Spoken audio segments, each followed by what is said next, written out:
Esse é o Ancapso e nós vamos falar sobre a situação na Ucrânia hoje, dia 2 de maio de 2023. São 11 horas da manhã aqui em Kiev, 5 horas da manhã aí no horário de Brasília, no Brasil. E nós tivemos ontem mais ataques ucranianos aqui em Sevastopol, em Evaptória, aqui na Crimeia. Um monte de ataques em várias cidades aqui em Zaporísia, indicando de fato mais um dia de preparação para a contraofensiva. Agora, o que muita gente tem falado é que talvez essa contraofensiva ocorra exatamente em Bakhmut. A gente falou já que em Bakhmut os ucranianos estão fazendo alguns contra-ataques, ou seja, contra-ataques são operações menores, visando apenas recuperar um pequeno terreno e coisa e tal, mas tem gente suspeitando que esses contra-ataques lá em Bakhmut são a preparação para alguma coisa muito maior, que talvez os ucranianos queiram aproveitar justamente a região ali que está muito enfraquecida e com falta de material para começar essa contraofensiva. Será que vai ser por aqui? Ou será que vai ser aqui em Kherson? Ou vai ser aqui em Zaporísia? Bem, a gente não sabe na verdade, né? O Prigozhin está tentando trocar armas que ele encontrou, que foram deixadas pelos ucranianos nas minas de sal de Soledar, por munição com o exército russo. O detalhe é que as armas foram deixadas pelos ucranianos ali justamente porque são armas extremamente antigas, que não têm validade nenhuma no momento atual, né? Mas o Prigozhin colocou como se fosse uma grande conquista deles lá, ter conquistado essas armas aí, né? O voto nas Nações Unidas que teve há 2 dias atrás, em que vários países, inclusive o Brasil e a China, condenaram a invasão russa da Ucrânia, está dando muito o que falar lá na Rússia. A Rússia está falando já que os chineses são traidores e coisa e tal. Vamos entender esse assunto, muito embora a gente tenha que também lembrar de elogiar a posição brasileira. Eu tenho certeza que essa não é a posição do Lula, mas a diplomacia brasileira fez o correto e ficou e assinou essa declaração classificando a Rússia como a agressora nesse caso, né? E o Kadyrov quer montar um grande exército mercenário mundial para lutar contra o Ocidente. Olha aí a oportunidade para você, Rousseff, que quer lutar contra o globalismo, né, pelo conservadorismo e coisa e tal. Você pode lutar do lado do Kadyrov. Olha que coisa bacana, não é mesmo? Estou sendo irônico, tá, gente? Não façam isso, não. Esse cara é do mal, como qualquer aliado do Putin. Vamos falar sobre essas e outras notícias. Essas notícias foram sugeridas por Akabala, Peter de Sunguinha em Odessa e várias outras pessoas. Obrigado aí ao pessoal que sugeriu a notícia. Obrigado a você que está assistindo o nosso vídeo. Se você gosta do nosso conteúdo, por favor, deixe o seu like e se inscreva aqui no canal, né? Eu estou gravando esse vídeo um pouco mais cedo do que eu costumo fazer. Eu costumo gravar esse vídeo depois das 2 horas da tarde aqui em Kiev, porque é o momento em que já chegaram mais informações sobre o dia anterior. Mas eu estou gravando mais cedo hoje porque eu vou sair numa missão daqui a pouquinho aqui em Kiev e vocês vão ver depois, eu vou filmar tudo, vou mostrar, não vai ser imediatamente não, e nem vou falar antes o que eu vou fazer, mas vai ter informação boa, vai ter coisa boa aí pra gente ao longo do dia, então só que eu preciso sair mais cedo aqui do hotel e daí eu tenho que gravar esse vídeo mais cedo um pouquinho, tal como o resto dos vídeos do dia, né? Mas acreditem, vai ser por um bom motivo essa gravação um pouco antecipada. Bom, aqui a gente tem finalmente a informação, a imagem da explosão em Pavlorad. Você lembra aquela explosão que os russos falaram que tinham atingido um monte de S-300, equipamento de defesa antiaérea, munição e coisa e tal, que no final era só uma planta química com resíduos químicos instáveis que eles atingiram ali, né? Vamos dar uma olhada aqui na explosão, porque realmente é impressionante. Até ela ficou branca, é por conta da explosão da coisa, né? Olha só.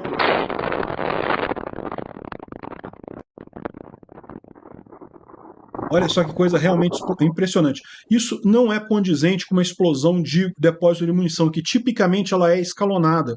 Começa com uma grande explosão, mas não tão grande assim, e depois ela tem várias explosões menores aqui. Isso daqui foi o que gerou aquelas imagens impressionantes do dia, justamente a explosão dos grandes tanques de combustível de foguete. E, inclusive, isso aqui é um problema sério, como a gente falou, não morreu ninguém, mas teve vários feridos nas proximidades ali, de pessoas que moravam ali na proximidade dessa antiga fábrica que produzia combustíveis para foguetes.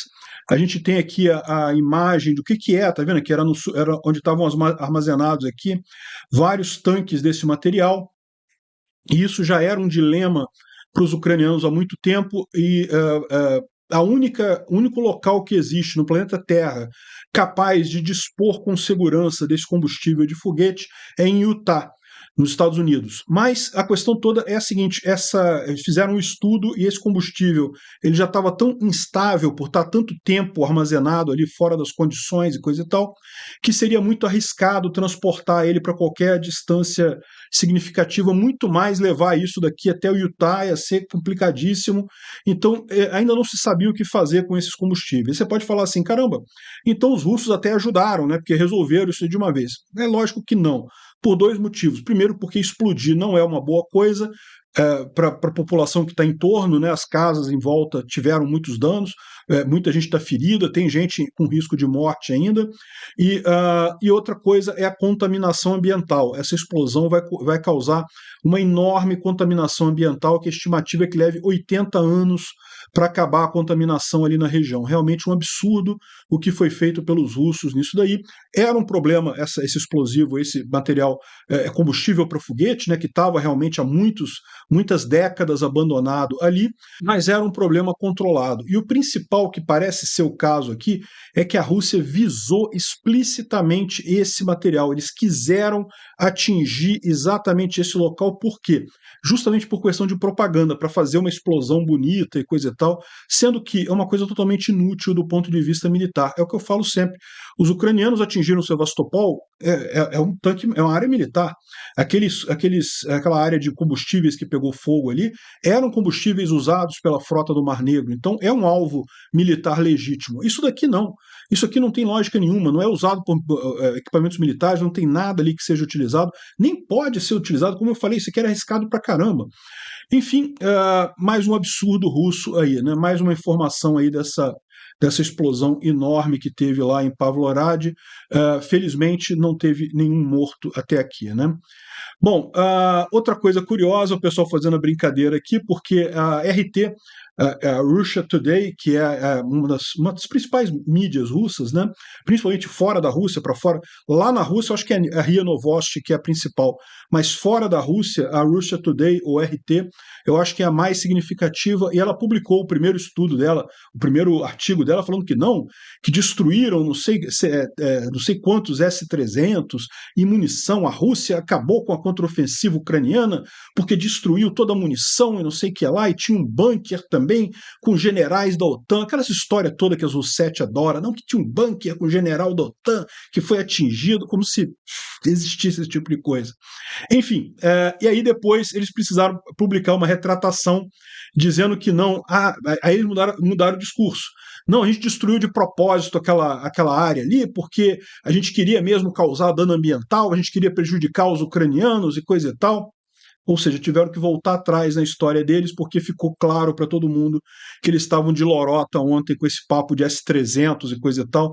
Todo mundo entendeu o que aconteceu lá em Pavlorad, né? É verdade que num primeiro momento, logo que explodiu a coisa, ficou muita gente na dúvida. Você via muito comentarista, até pessoal pró-Ucrânia, falando, poxa, será que realmente atingiram um depósito de munição? Parece realmente uma explosão muito séria, né? Mas, como a gente pode ver, aquela velha história, né? A Rússia está mentindo? Sim. Né? O fluxograma é claro e fácil. A Rússia está mentindo? Sim. Pronto. Sempre assim, não tem erro. Agora, a gente tem aqui algumas outras ações lá na Crimeia. Tá? Teve mais duas coisas aqui. Primeiro, teve drones ucranianos avistados aqui próximo de Evaptória, né? Evaptória, essa cidade aqui próxima da base de Saki, já teve ataques ucranianos ali, e aparentemente os russos derrubaram alguns drones ucranianos ali na região, tá? Ou seja, aqui está vendo a defesa antiaérea. Segundo eles dizem, nada foi atingido, os drones foram todos derrubados, mas que houve ataque, houve tentativa, houve, né? E aqui, essa outra aqui é na Crimeia, mesmo em Sevastopol mesmo, aqui na cidade de Sevastopol, em que dá para ver uma fumaça, ou seja, aqui atingiu alguma coisa. Se foi alguma coisa importante, se realmente causou algum dano, não dá para saber. O Igor Shusko está falando que as mensagens dos russos lá na Crimeia é para o pessoal ficar calmo, porque as defesas antiaéreas russas estão lidando com os drones ucranianos, que não vai ter problema nenhum, que nada vai ser atingido, mas você vê que pelo menos alguma coisa foi atingida aqui em Sevastopol de ontem para hoje, né? Não é uma explosão tão espetacular quanto a da refinaria dos depósitos de combustível, mas é uma cortina, uma coluna de fumaça aqui significativa. Alguma coisa foi atingida ali em Sevastopol. E o efeito disso, lógico, são mais russos abandonando a Crimeia, né? Estão saindo realmente em grande quantidade de lá, o que é uma coisa excelente, uma vez que o Arestovich ontem falou abertamente que o objetivo da contraofensiva ucraniana é libertar a Crimeia. Olha só, ele falou isso com todas as letras, né? Lembrando que o Arestovich não está mais no governo do Zelensky. Ele já foi consultor do Zelensky, né, para assuntos militares. Ele hoje é apenas um especialista militar dando a opinião dele na internet. Ainda assim, ele é um cara com muitas conexões dentro do governo Zelensky e também conhece muito desse assunto. Então, pode ser que isso realmente tenha sentido, seja a estratégia ucraniana justamente ir direto para a Crimeia. Agora, é aquele negócio, se o objetivo é retomar a Crimeia, então certamente eles virão de Kherson, né? Faz todo sentido eles atravessarem aqui. Você atravessar a Zaporísia aqui para depois vir para a Crimeia nessa visão seria o final desse processo, né? Se eles vão direto para a Crimeia, o caminho seria por Kherson, Nova Kakhovka e aqui essa região aqui do sul do Oblast de Kherson, né? Será que vai ser isso mesmo? Vamos ver, vamos aguardar um pouquinho para ter a informação direito, né? De qualquer forma, ali em Zaporísia, nessa região aqui, várias cidades foram atacadas aqui pelos mísseis ucranianos, já fazendo aquele processo de amaciar as defesas russas aqui na região, né? E, curiosamente, isso foi feito no dia 1º de maio. Por quê? Porque dia 1º de maio, na antiga União Soviética e muito agora na Rússia também, é um dia comemorativo, é uma festa, o pessoal se reúne, se encontra. Então, por exemplo, esse ataque a Tokmak aqui liberaram algumas imagens do que foi atacado. Foi justamente um restaurante em Tokmak em que vários oficiais russos e tropas também, pessoas lá russas, estavam comemorando o 1º de maio, foi o último 1º de maio que eles comemoraram na vida deles. E justamente por isso, embora eu tenha visto a imagem do resultado pós-ataque, eu não posso colocar aqui, porque o YouTube não gosta da quantidade de sangue que aparece na imagem, né? Enfim, aqui em Tokmak e também aqui do lado, nessa outra cidadezinha, Mikhailivka, também tem muitas tropas russas nessa região, né? A gente já explicou que Tokmak é muito mais sensível do ponto de vista estratégico, porque Tokmak tem a travessia desse rio aqui, né? Esse rio aqui vai ser um grande obstáculo. Ele parece pequenininho aqui no mapa, mas por óbvio, lá na vida real ele é grandão, é difícil de atravessar. E as pontes que tem para atravessar ele ficam justamente aqui em Tokmak. Então, Tokmak é muito mais estrategicamente importante do que Mikhailivka. Mas ambas as cidades são usadas como retaguarda russa aqui da linha de frente nessa região de Zaporizhia. Então, se a contraofensiva for por aqui, certamente ambos vão ser visados e ambos sofreram ontem ataques aqui nessa região, né? Ataque de HIMARS focado em tropas comemorando o 1º de maio. Lindo de ver, boa comemoração. E bom, teve também em Melitopol, né? A gente viu que teve aqui em Tokmak, teve em Mikhailivka e também aqui em Melitopol teve outra explosão agora cedo aqui também. O prefeito de Melitopol, o Ivan Fedorov, reportou uma grande explosão hoje cedo, às 6h45 da manhã. Segundo reportam os moradores da parte norte da cidade, depois de uma grande explosão, as ambulâncias e carros de polícia e carros de bombeiros todos saíram para as ruas e houve uma grande coluna de fumaça lá em Melitopol. A gente não tem imagens disso, mas tem a descrição do que aconteceu e aparentemente alguma coisa foi atingida. Para terem colocado carro de bombeiro, ambulância, polícia, né, todo mundo em direção à região ali, alguma coisa foi atingida ali em Melitopol. E outra coisa curiosa é o processo de evacuação aqui do sul de Kherson que os russos estão fazendo. Segundo a informação aqui do Evocation Info, as localidades de Henichesk e Lazurny, Henichesk fica nesse canto aqui e Lazurny nesse lado de cá. Você vê que ambos são locais em que tem muita presença russa, justamente porque fica numa retaguarda mais afastada, mais protegida dos HIMARS. Então, nessas regiões, os russos costumam colocar muitas tropas, é a retaguarda deles mesmo, né? A retaguarda logística deles. E essas cidades estão sendo evacuadas, os civis estão sendo retirados de lá, justamente para evitar uma eventual ocupação ucraniana, principalmente os familiares e colaboradores. Isso é um problema para eles, né? Ou seja, o pessoal que estava ajudando os russos certamente não vai ser bem-vindo quando os ucranianos retomarem o lugar, né? E muito da ação que está acontecendo na linha de frente é justamente em Bakhmut, né? E tem esse vídeo aqui que foi liberado no TikTok mostrando o pessoal chegando em Bakhmut pela T-0504, que é aquela estrada que vem por Ivanivsk, ali pelo sul, né? A gente já mostrou algumas vezes aqui imagens parecidas do pessoal vindo pela O-0506, que vai lá por cima, né, a partir de Chassiviar.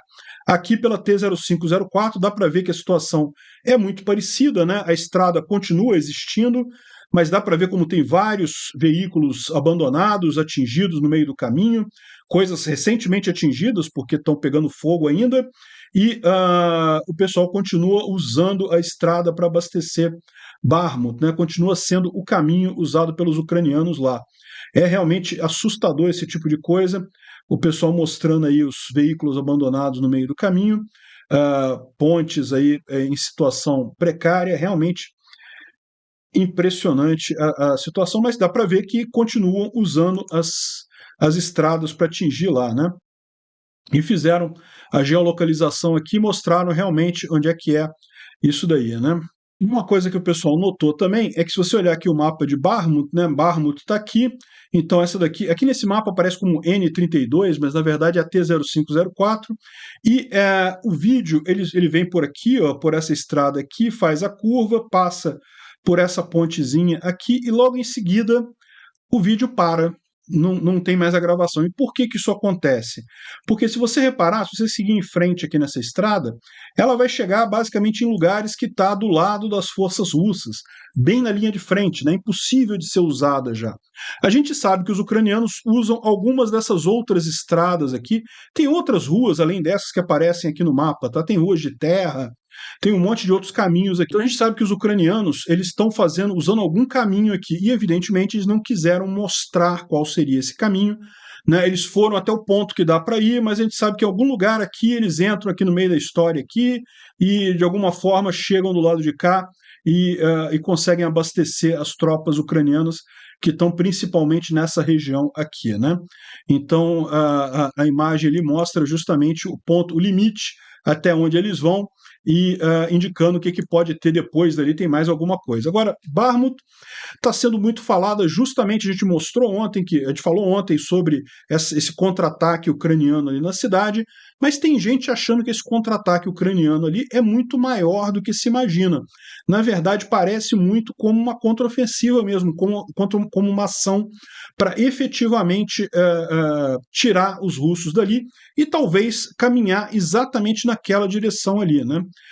Seria uma estratégia interessante, porque justamente você poderia cortar toda a logística russa dessas pinças que eles fizeram aqui. Ó, se os ucranianos conseguem avançar aqui, chegar até aqui a N32 nesse lado de cá, né, ou até a M03 aqui, você consegue de fato basicamente cortar os russos todos nessa região aqui mais ao norte e mais ao sul. Ou seja, pode ser uma alternativa mesmo. Não sabemos se é isso que os ucranianos estão pretendendo, mas eles estão conseguindo avançar significativamente lá, né?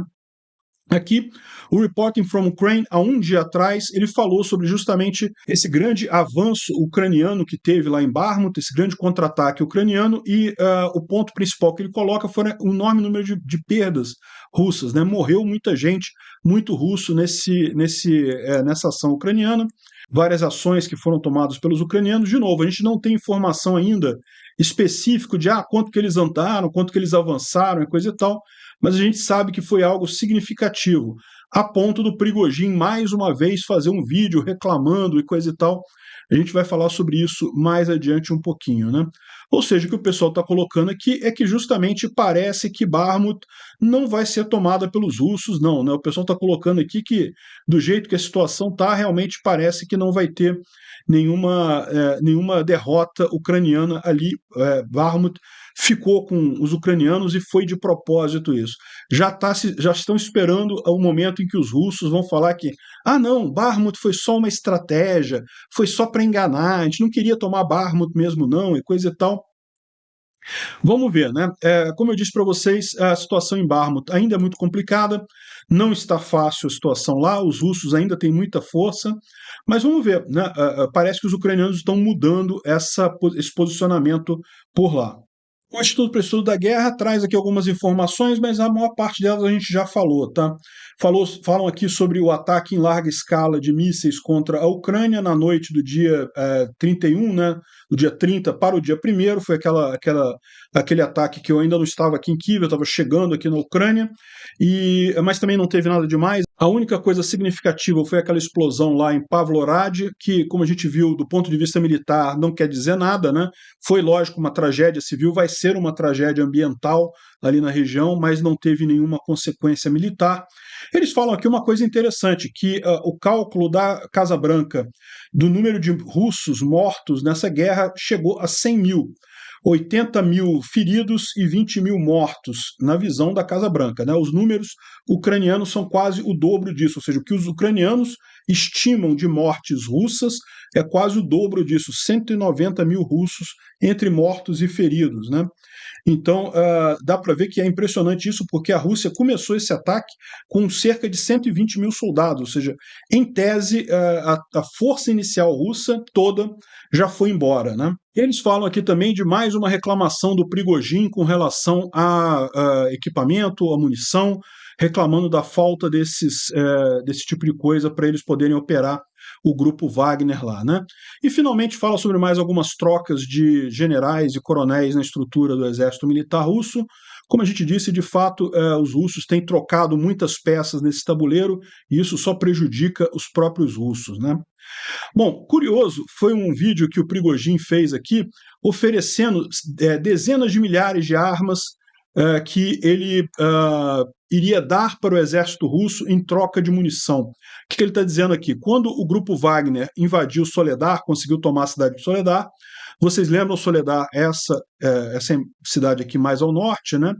Soledar aqui é uma cidade onde tem grandes minas de sal, né? Elas já foram minas de sal mesmo usadas para extrair sal da terra, hoje em dia são mais atrações turísticas e coisa e tal. Ainda tem algumas minas que funcionam para outros minérios, mas enfim, essas minas tinham também equipamento ucraniano lá e o Prigozhin pegou várias caixas de armas, né, ucranianas que estavam nessa região. Então ele está mostrando aqui as caixas com armas e propondo a trocar isso com o exército russo, né? Ou seja, ele daria essas armas para o exército russo em troca de munição, né? Só que quando você vai ver qual arma que são armas de 1928, ou seja, armas antigas pra caramba. Não tem nem lógica usar isso daí, né? Realmente, o pessoal está mostrando aqui, é coisa muito velha. É por isso que os ucranianos abandonaram. Eles não iam carregar aquele troço todo, sendo que era tudo uma grande velharia que não ia servir para nada, né? Enfim.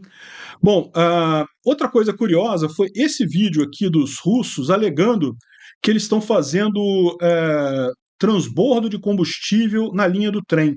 Então, em tese, ele já tem essa operação preparada, o trem com combustível para perto da linha de frente, aí eles ligam direto um caminhão com um caminhão-tanque ali, do caminhão-tanque eles vão abastecendo os tanques na linha de frente, né? Então, parece uma operação bacana, que bom que os russos estão conseguindo fazer isso, né? Agiliza a logística deles, né?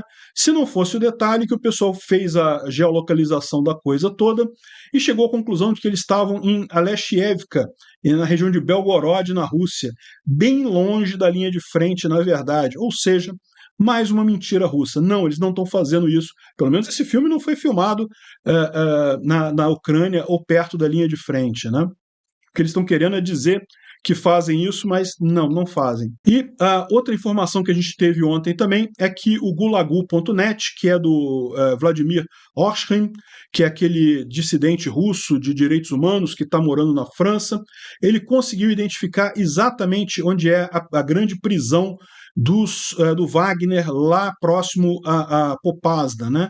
Vocês sabem, o grupo Wagner, aqui nessa região toda, ele tem uma central, na verdade aqui, em Pervomaysk, próximo de Popasna. Pervomaysk é onde essa prisão, eles identificaram aqui, numa antiga fábrica de sapatos, está desativada, mas está sendo usado tanto como quartel-general do grupo Wagner, como prisão para os prisioneiros de guerra ucranianos. E eles estão fazendo isso de propósito, de forma que os ucranianos, mesmo sabendo disso daqui, não tem como bombardear a posição, porque poderia matar os generais lá, os líderes do grupo Wagner, mas também acabaria matando os prisioneiros de guerra ucranianos ali na região, né? E diz que é uma prisão bastante crítica, muita tortura acontece ali, muitos problemas, enfim, algo bastante sensível, né? Bom, a Rússia teve algumas notícias ruins no fronte diplomático, né? Na diplomacia, a Rússia a África do Sul estava querendo sair do Tratado Penal Internacional para permitir que o Putin visitasse a África do Sul e conseguisse estar ali sem o risco de ser preso, né? Hoje a África do Sul é signatária do Tratado Penal Internacional, então no momento que o Putin botar os pés na África do Sul, eles são obrigados a prender o Putin por crime de guerra. E se não prenderem, os oficiais lá da África do Sul que falharam em obedecer essa determinação, por força do próprio tratado, se tornam eles próprios cúmplices, né, desse crime de guerra. Então eles podem fazer isso, mas isso vai gerar complicação para eles. Eles queriam sair do Tratado Penal Internacional, mas não conseguiram, seria algo complicado. Então a visita do Putin para a cúpula dos BRICS virou dúvida. Ele deve participar apenas via videoconferência, né? Bem, é um baque para ele. Vamos ver. Putin, vai lá, Putin, visita lá a África do Sul, vamos ver o que acontece. E não foi só isso, tá? Também lá na ONU houve um voto contra a Rússia, né? Votaram uma resolução das Nações Unidas reconhecendo a agressão russa contra a Ucrânia, chamando de agressão russa e pedindo a condenação da Rússia e coisa e tal. E o que chamou a atenção foi que mesmo os países que normalmente se abstêm, dessa vez votaram a favor dessa resolução, principalmente, mais notadamente, a China. Então, a China votou a favor dessa resolução, ou seja, condenando a agressão russa. Isso acontece poucos dias depois do telefonema entre Xi Jinping e Zelensky. Vocês lembram esse telefonema? Em princípio, nada foi anunciado, mas a gente sabe que eles conversaram coisas ali, e pode ter sido realmente que a China tenha dado um passo atrás na relação dela com a Rússia nisso daí. Vocês lembram que a gente falou que já tinha o pessoal da televisão russa já estava reclamando, chamando o Xi Jinping de traidor e coisa e tal? Talvez eles já estejam sabendo de mais coisas do que a gente está sabendo sobre a relação da Rússia com a China. Como eu falei para vocês, nunca houve cumplicidade de Rússia e China, sempre se bicaram esses dois, desde a época soviética, até quando o Stalin ajudou a revolução lá na China, a revolução comunista na China, logo em seguida os dois começaram a brigar logo em seguida, né? Enfim, aparentemente esse ponto foi importante. Eu tenho que ressaltar também que o Brasil votou corretamente. Parabéns à diplomacia brasileira. Eu tenho certeza que isso daqui não foi nada vindo do Lula. Se dependesse do Lula, a gente se abstinha nesse tipo de coisa, eu até votava contra. Olha aqui, ó, Nicarágua, amigo do Lula. Rússia, amigo do Lula. Coreia do Norte, amiga do Lula. Síria, amiga do Lula. Todo mundo que votou contra é só os amiguinhos do Lula, ditador ali, né? Enfim. Mas nesse daqui o Brasil votou correto. Parabéns à diplomacia brasileira. E o próprio Strelkov, o Igor Strelkov, fez uma postagem aqui falando sobre isso, sobre essa suposta traição da China, né? Aqui, ó, muitos leitores estão convencidos que a China é nossa aliada e nos está dando realmente apoio e suporte. Esqueçam isso. A China, no melhor, é nosso companheiro de viagem. Vai conosco contra os Estados Unidos e seus aliados, nas próximas décadas. Até na questão de Taiwan, tudo vai ser limitado pelos últimos fortes avisos, né? Ou seja, a China apoia a Rússia naquilo que interessa a China também. O que não interessa a China, eles não apoiam, não.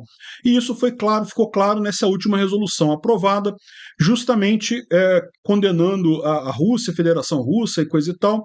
E o que chamou atenção? Justamente porque a China, antes, ou ela se abstinha ou ela votava contra. Dessa vez ela votou a favor. O Brasil também votava a favor nessas resoluções da ONU, todas elas desde a época do Bolsonaro. O Brasil sempre, embora Bolsonaro falasse umas besteiras sobre a relação Brasil, Rússia, Ucrânia, o Brasil sempre votou do lado certo, né? A única exceção foi justamente agora no governo Lula, que teve uma resolução lá que o Brasil votou contra, um absurdo completo, já reflexo certamente de dedada lá do Celso Amorim e do Lula, desses idiotas da esquerda, querendo babar o ovo do Putin, né? Enfim, mas a China é que é o ponto aqui, a China que é a grande surpresa para o pessoal.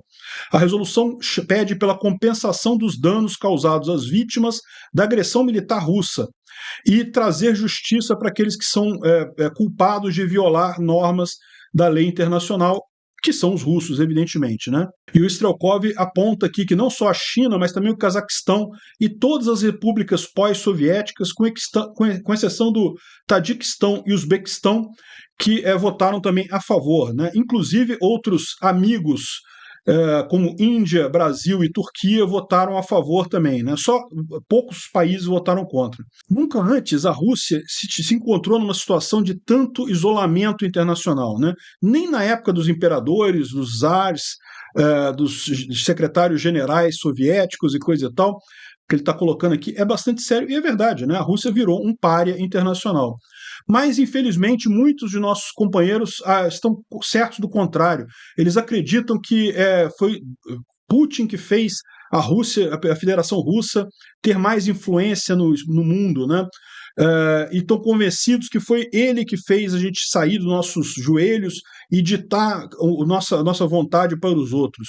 Eu estou muito preocupado com as consequências da catástrofe, quando milhões de pessoas enganadas pela propaganda vão finalmente perceber que eles foram simplesmente enganados. De fato, a Rússia está sendo extremamente humilhada e sem nenhum apoio internacional. Quando cair sobre eles, né, que a gente não tem nenhum aliado, nenhum amigo, e ninguém vai fornecer uma mão amiga para ajudar a Rússia e nos suportar e nos ajudar nessa situação difícil, né? Ou seja, o que ele está colocando aqui realmente é impressionante, é a visão que existe de fato.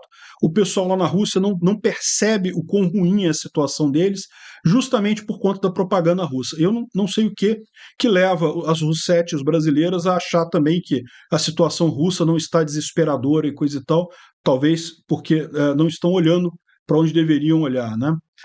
Bom, Roussetti, infelizmente, não tem só no Brasil. Isso daqui foi absurdo. Olha só, em Sydney teve um coro, uma apresentação de um coro em que várias pessoas foram com a camisa Z e coisa e tal.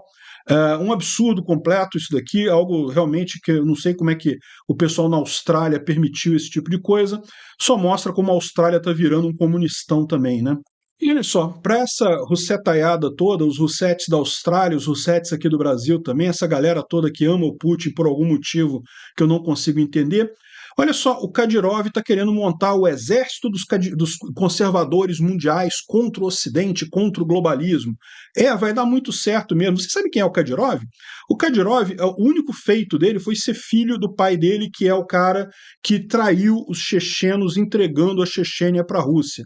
Então o pai dele realizou uma traição com o povo checheno, encerrando a guerra da Chechênia, e o Putin colocou ele então como líder ali da Chechênia, e o Kadyrov, a única vantagem, a única coisa que ele fez na vida foi ser filho do pai dele. Nunca fez nada de significativo, é um cara que é tratado como um palhaço em qualquer lugar do mundo. Você já deve ter visto aqui, eu já mostrei aqui nos meus vídeos o Kadyrov jogando futebol, o Kadyrov jogando basquete, cara, é patético o sujeito. E, no final das contas, esse é o cara que quer liderar os conservadores do mundo. Parabéns, vocês estão em boa companhia, Rossetti. Vão em frente nessa ideia de que Putin é o conservadorismo contra os valores progressistas e coisa e tal, né? Cara, é impressionante como tem gente que se diz libertária e caiu nesse papo. Como tem gente que se diz conservador aqui no Brasil e cai nesse papo de que Putin representa o conservadorismo. Não, esses caras são o mal do mundo. Esquece, os globalistas são ruins, tem a pauta identitária, que a gente não concorda com algumas coisas. Eu concordo, também acho. Eu acho também que a pauta identitária tem algumas coisas que eu não concordo, que eu discordo, e tem mesmo muita coisa progressista que eu acho que é uma besteira. Mas nem tudo, mas muita coisa eu acho que tem realmente coisas ruins, mas daí você recorrer para este pessoal, para com isso, né? Esse pessoal também é do mal, é pior ainda, é muito mais antiliberal do que alternativa. Obrigado por assistir o vídeo até o final. Além de curtir, compartilhar e se inscrever no canal, considere se tornar patrocinador com valores a partir de R$ 1,99. Clique no botão Seja Membro abaixo para saber as condições e vantagens de patrocinar o canal. Mais informações sobre o nosso projeto, visite nossos sites indicados na tela.